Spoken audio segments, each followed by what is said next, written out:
절대 생각지 않았던 한 소년이 나섰지요.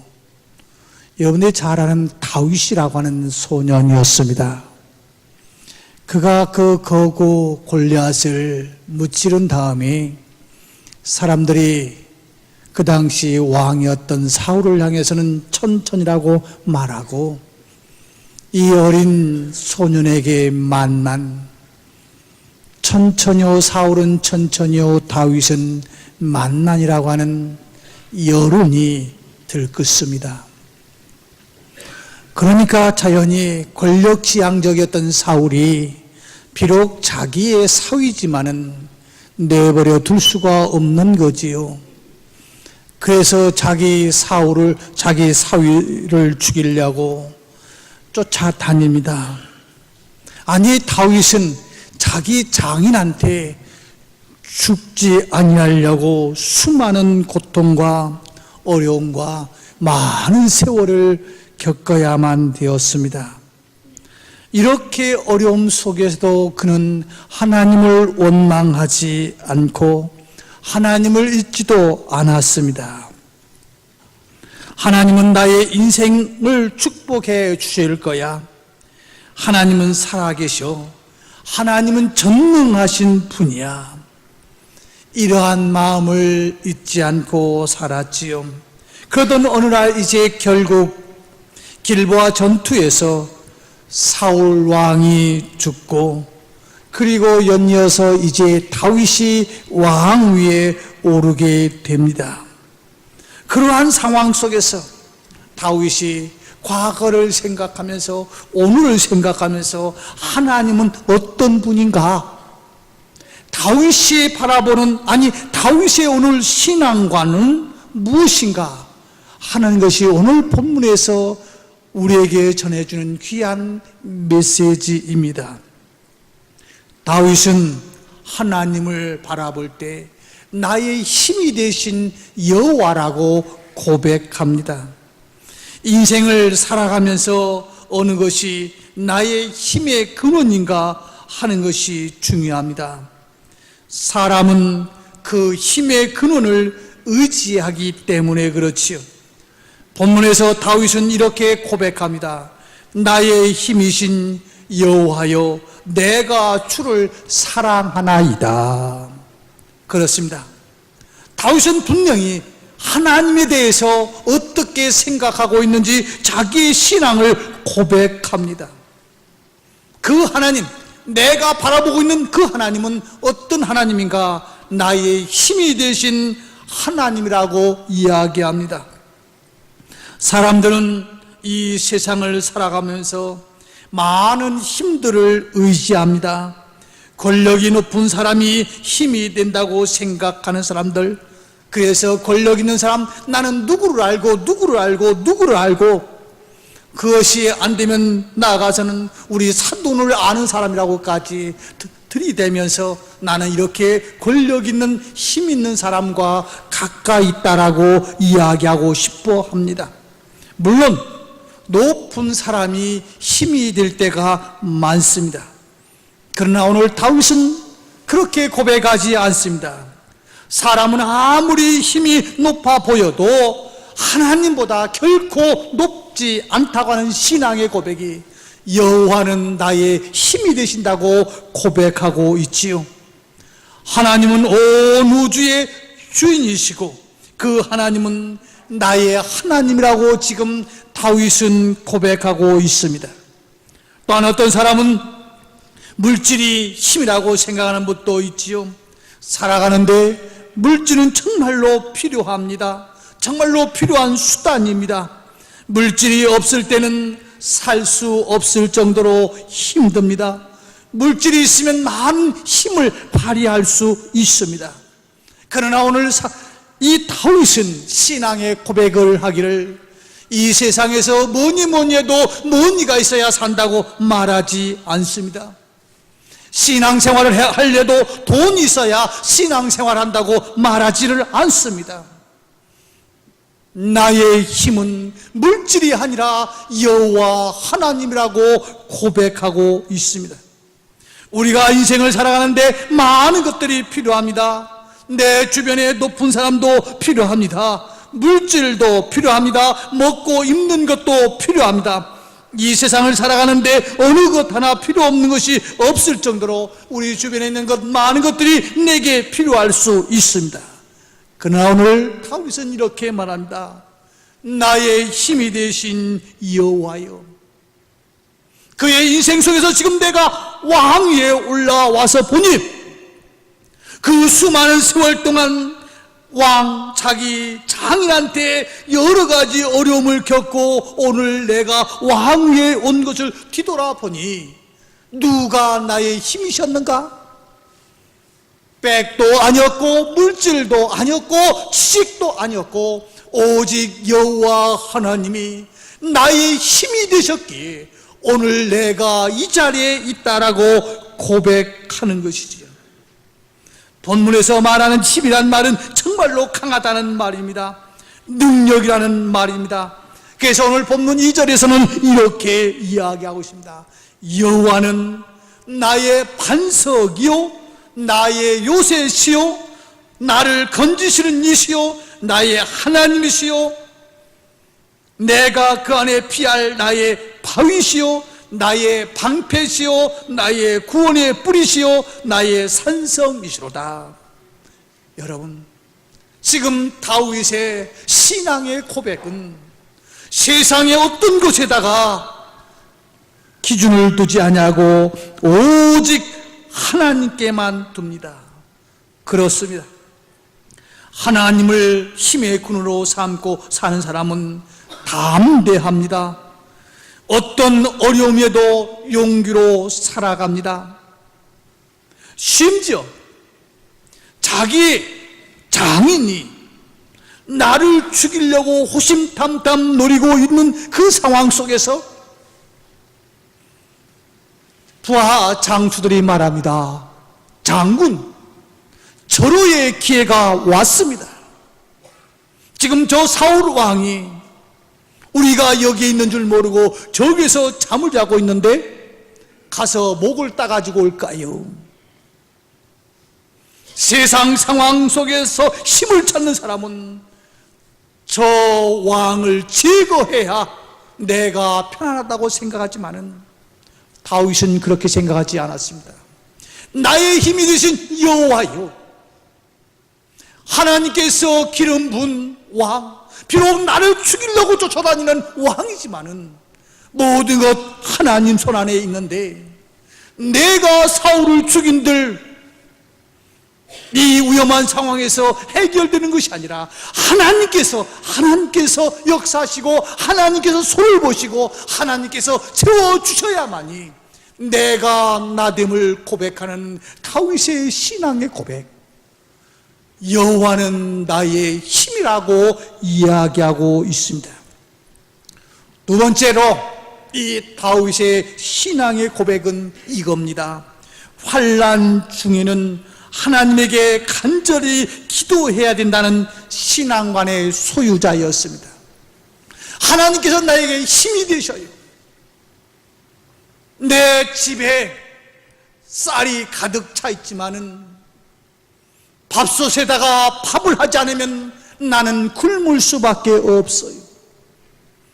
수도에 물이 와 있지만 수도꼭지를 틀지 아니하면은 그 물은 나의 갈증을 결코 해결할 수가 없어요. 오늘 다윗은 분명하게 고백합니다. 힘이 되신 여호와 하나님이 오늘 나로 하여금 왕이 되게 만드셨던 것은 내가 환난 때에 기도했기 때문이라고, 나는 힘들고 어려웠을 때 하나님을 찾는다고 하는 신앙의 고백입니다. 신앙생활에서 기도는 정말 중요합니다. 기도가 하나님을 인정하는 일이기 때문에 그렇습니다. 기도가 하나님의 도움을 청하는 것이기 때문에 그렇습니다. 오늘 2부 예배를 마치고 어떤 한 가정이 등록을 하셨어요. 그래서 저 카페에서 좀 면담을 하다 보니까 나이는 좀 드신 것 같은데 그 등록 카드에 보니까 부부 이름만 되어 있더라고요. 그래서 조심스럽게 물었습니다. 자제분은 안 계십니까? 그랬더니 하는 이야기가, 우리가 결혼한 지 11년 됐는데 아직 자녀가 없대요. 그래서 저는 이렇게 이야기했습니다. 하나님께서 하시면, 당신 의사로서 아무리 노력해도 안 됐지만은 하나님께서 하시면은 될 수 있으니 그 방법은 무언가 기도하는 거라는 거예요. 할렐루야. 오늘 주보에 이제 이번 토요일 날 돌립에 드리는 이 가정도 자녀가 없어갖고 얼마나 힘들었습니까? 그런데 하나님 앞에 기도하니까 하나님께서 달덩어리 같은 아들을 주셔갖고 이번 주 돌예배를 드린단 말이에요. 사람으로서는 할 수 없지만은 오늘 다윗, 저 사울 왕의 힘을 내 힘과 나의 군사력 가지고는 할 수는 없지만은 나를 나되게 하신 분, 내가 왕까지 오르게 하신 그분은 내가 환난 때에 기도하였던 그 응답을 통해서 내가 여기 왔노라고 자기의 신앙을 고백합니다. 기도는 공짜가 없습니다. 기도를 많이 심으면 언젠가 거둘 수가 있습니다. 그렇기 때문에 기도 생활에 온 힘을 기울여야 되는 것이죠. 기도 없는데도 잘 되었습니까? 어떻게 보면 감사할 일이지만은 그러나 조심할 일이 있습니다. 내가 잘해서 잘 되는 줄 알다가 교만 떨다가 결국 패망의 지름길, 교만의 그 자리에, 그 통로에 들어설 수밖에 없는 안타까움이 있을 수 있지요. 가장 큰 축복은 무엇입니까? 기도를 통해서 하나님의 응답을 받고 기도를 통해서 내가 이 자리에 있다고 다윗은 고백하고 있어요. 여러분들 잘 아는 것 같이 이사야가 성전에서 기도하면서 하나님을 만나게 된 것 아닙니까? 하나님은 높이 들린 보호자였습니다. 하나님은 존귀하신 분이었습니다. 그러나 기도함으로, 그저 지식적으로 알았는데 기도함으로 하나님을 만나고 나서 보니까, 하나님을 발견하고 나서 보니까, 성전에 가득한 하나님의 옷자락을 발견하고 나서 보니까 그 속에서 진정한 하나님, 그 하나님을 본 후에 그 다음에 기도하다가 자기 자신을 보지 않습니까? 내가 그동안은 선지자로서 조금도 부족함이 없는 신앙생활을 잘한다고 생각했는데 기도하다가 하나님을 만나고 나서 보니 내가 이렇게 못된 놈인지 미처 몰랐던, 나는 죽을 수밖에 없는 죄인이라고 하는, 망하게 될 수밖에 없다고 하는 죄인인 것을 발견하게 되지 않습니까? 그래서 종교개혁자 루터 칼빈은 이렇게 말합니다. 자기 자신을 알지 못하고는 하나님을 알지 못한다. 또 하나님을 알지 못하고는 자신을 알지 못한다고 이야기했습니다. 하나님을 알고 나를 알 수 있는 길이 무언가? 오늘 다윗은 고백합니다. 환난 때 하나님 앞에 기도했더니 하나님께서 오늘 나를 나되게 했다라고 고백하는 것이요. 그래요. 기도할 때 이렇게 하나님을 만나고 나를 발견하면 그 다음에는 내가 누구를 보낼 거라고 이야기할 때 내가 여기 있나이다라고 고백하는 거예요. 지난주 이야기했던 것을 다시 한번 이야기해 봅시다. 우리 오늘 청년부들이 오후 예배 때에 이제 인도네시아 가서 활동했던 것들을 보고할 것입니다. 가능하면 한번 좀 자제분에 계신 분들은 오후 예배 참여해 봤으면 좋겠어요. 중학교 2학년 놈이 한 100여 명의 아이들을 그냥 휘어잡고 움직이는 그 모습들, 인도네시아 언어를 모르지만 하나님께서 쓰시니까 그 아이들이 몇 시간 만에 하나가 되어서 함께 찬양하고 함께 웃으면서 함께 지내는 그런 모습들을 생생하게 한번 보았으면 좋겠어요. 그런데 다시 한번 지난주 이야기 좀 합시다. 그렇게 일하고 있는 이 평신도 선교사, 장로님, 권사님들이 어떻게 했다고요? 도저히 거기 가고 싶은 마음이, 특별히 남자 그 장로님은 그래도 사명이 있었던 것 같아요. 그런데 따라가는 부인은 이거 아니에요. 그래서 어떻게 했다고요? 집 수리하다가 뚝 떨어져 갖고 죽었어요. 완전 죽은 것 같아요. 그래서 급하게 이제 응급실로 가면서 뚝 떨어져 죽어 있는 모습을 보면서 지난주 제가 뭐라고 그랬어요? 하나님 뭐 하다고요? 감사합니다. 하나님 감사합니다. 저 남편 때문에 내가 억지로 콕겨가지고 왔는데 이제 남편이 죽었으니 내가 고국으로 갈 수 있게 되었군요. 이게 어떻게 보면 인간의 솔직한 현주소의 자기 표현이었겠지요.